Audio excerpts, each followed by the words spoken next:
decades, American presidents stood at the podiums and issued warnings. They warned about border security, they warned about broken systems, they warned about consequences, and yet, here we are.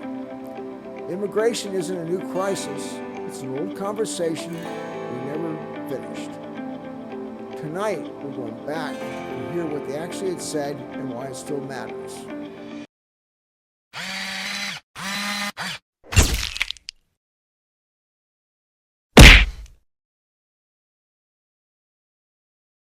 When I was reviewing a lot of the history of immigration, I looked at the video portion of that I could add to this for a collective review for everybody. I go back just as far as President Reagan and what he was talking about, his policy. And it's interesting how things are the same, but a little different. So let's take it on with President Reagan here. It's true our borders are out of control. It is also true that this has been a situation on our borders back through a number of administrations. And I supported this bill. I believe in the idea of amnesty for those who have put down roots and who have lived here, even though some time back they may have entered illegally. With regard to the employer sanctions, we must have that, not only to ensure that we can identify the illegal aliens, but also, while some keep protesting about what it would do to employers, there is another employer that we shouldn't be so concerned about. And these are employers down through the years who have encouraged the illegal entry into this country because they then hire these individuals and hire them at starvation wages and with none of the benefits that we think are normal and natural for workers in our country. And the individuals can't complain because of their illegal status. We don't think that those people should be allowed to continue operating free. And this was why the provisions that we had in with regard to sanctions and so forth. And I'm going to do everything I can, and all of us in the administration are, to join in again, when Congress is back at it, to get an immigration bill that will give us once again control of our borders. And it's very interesting to note here what Reagan was talking about has been repeated over and over again. So there's nothing new about always needing immigration reform, increased sanctions on other countries for their support in immigration deterrence. But it's got to be, something that it's done by Congress. The president can make all his recommendations he wants, but it's got to be Congress passing some viable partisan legislation to get this done. And it's got to be something that's ongoing. It can't be, get a hoopla done and we got, 2 bills in and it's all fixed. No. We've been doing Band-Aids on immigration reform for decades, ever since really, I say Eisenhower. So it's something that's got to be done. Call Congress, because, you're going to see all these presidents, they're saying a lot of good stuff. It sounds great. It sells at the, box office, but we're not having any real good success at this. And here we go. We got President Clinton's State of the Union address in 1995 that talked about immigration reform. And it's great talk, just like it was for Reagan, but it's got to be Congress that pulls it together and makes it happen here. Here we go. Not only in the states most heavily affected, but in every place in this country are rightly disturbed by the large numbers of illegal aliens entering our country. The jobs they hold might otherwise be held by citizens or legal immigrants. The public service they use impose burdens on our taxpayers. That's why our administration has moved aggressively to secure our borders more, by hiring a record number of new border guards, by deporting twice as many criminal aliens as ever before, by cracking down on illegal hiring, by barring welfare benefits to illegal aliens. In the budget I will present to you, we will try to do more to speed the deportation of illegal aliens who are arrested for crimes, to better identify illegal aliens in the workplace as recommended by the commission headed by former Congresswoman Barbara Jordan. We are a nation of immigrants, but we are also a nation of laws. It is wrong and ultimately self-defeating for a nation of immigrants to permit the kind of abuse of our immigration laws we have seen in recent years. Now, you hear Clinton here talk about that illegal aliens are taking advantage of draining our taxes. That I like to see something more substantial. But what I've heard from a lot of it, and I haven't seen the documents in writing, but I'm pretty sure it's stating that they are not a drain on the U.S. tax base as people think it is. It's just one of those scare tactics to be used out there. So let's move on to the next one. Now, this is one of the rare times that I've seen a administration come together with both sides of the aisle and put together some immigration reform. I think it's one of the best times I've seen a president do this, and I wish you could see it today. I mean, God bless President Bush for what he's done in his time. You know, a lot of people give him a lot of crap, but I think he was doing pretty good. And I call the balls and strikes as they are. If a Democrat's screwing up, open up the can of whoop ass on them. If it's same with a Republican, so be it. But here's the thing: is if they're doing good, compliment them and get something done. But I think Americans just don't talk to each other and don't talk to their elected representatives is what they should be doing. And then, of course, this is replicated at the top. Neither side wants to talk to each other. It's just like, cowboy and Indians going at each other.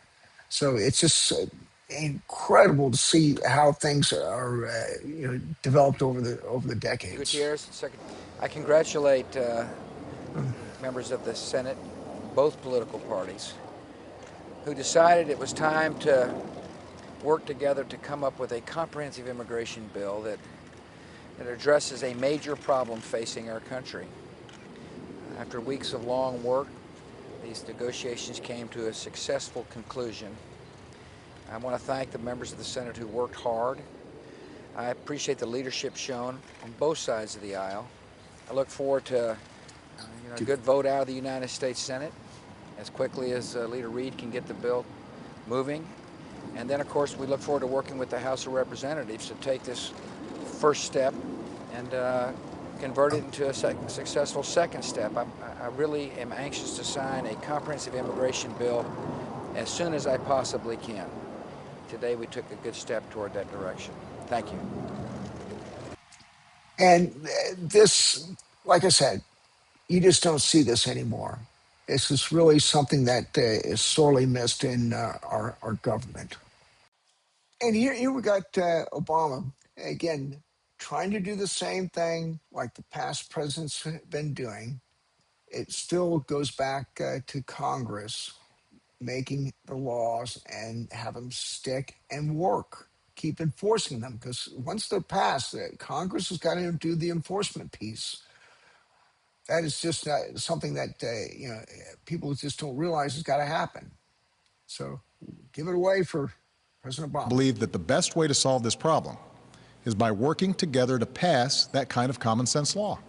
Yes. But until that happens, there are actions I have the legal authority to take as president, the same kinds of actions taken by Democratic and Republican presidents before me, that will help make our immigration system more fair and more just.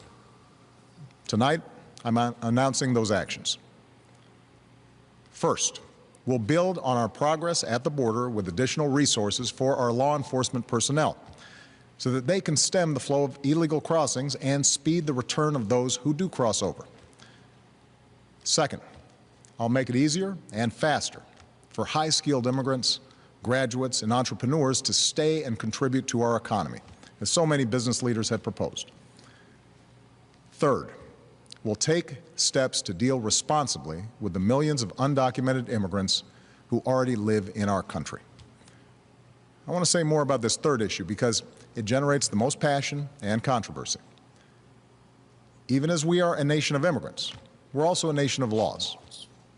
undocumented workers broke our immigration laws, and I believe that they must be held accountable, especially those who may be dangerous.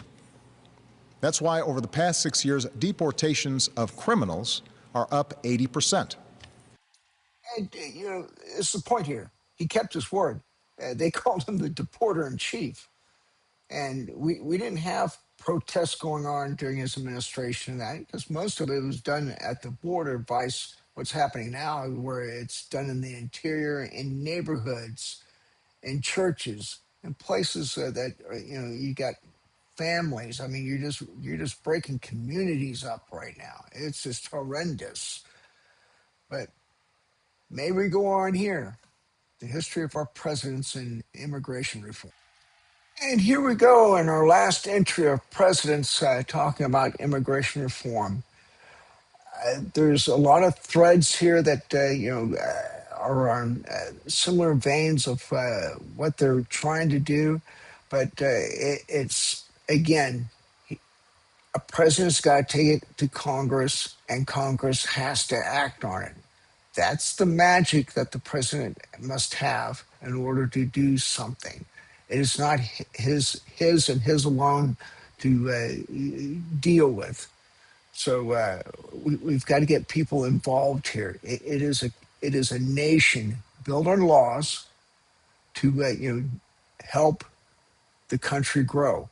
Right now, our country's not growing. We are in some sorely troubled times now. So with that said, let's go ahead and hear it for President Trump. This also means reforming our system of legal immigration.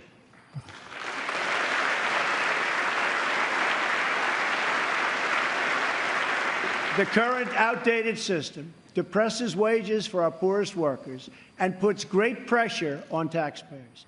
Nations around the world, like Canada, Australia, and many others, have a merit-based immigration system.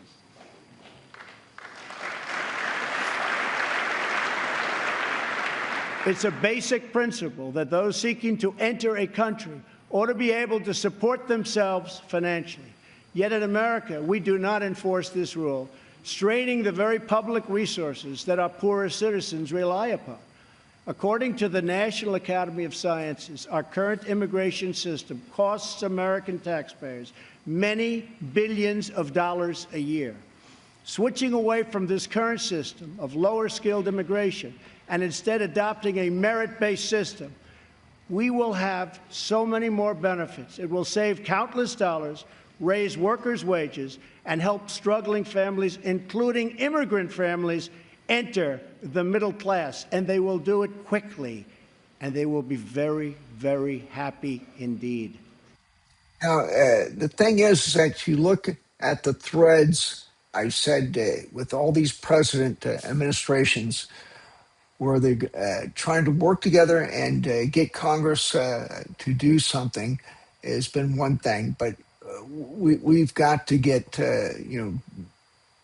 better angels involved here to get the right things done, to say the least. But I remain hopeful that we will get some immigration reform and get a legal pathway done, because we're hurting a lot of people because there's not a legal pathway. When you have ICE agents arresting people when they're going to their immigration court hearings to get on the pathway to being a citizen taken away, it's incredible. Or those people getting ready to take their citizenship acceptance to be told, oh, your country's not there on the list anymore, you got to leave. I mean, you're destroying the process, and it's not the great way to do it. You're not doing any justice for anybody, and especially overall in the end for our country's benefit. So, with that said, in this segment, and I'll have more to piece all this together, you can see how each of these administrations have been trying to tackle this, because it's not easy. It isn't this tough stuff, this PhD level stuff here to get done, and it's got to take some smart people to thread this stuff together. But like I've always said, hey, take care of yourself, take care of your family, your community, and God bless the USA. Oh. Thanks for tuning in. Stay curious, stay kind, and as always, have a wonderful rowdy. Take good care of yourself and each other. Don't forget to like, subscribe, and ring that bell. I'll see you in the next video.